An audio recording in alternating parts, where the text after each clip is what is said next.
I mean, you're going to see the State of the Union tomorrow. You're going to hear the president lay out his plans. You're going to hear a president who has had a successful 3 years of progress.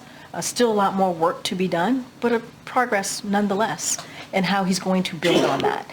Bless you. Did you say something? No. Okay. Did you hear what I heard?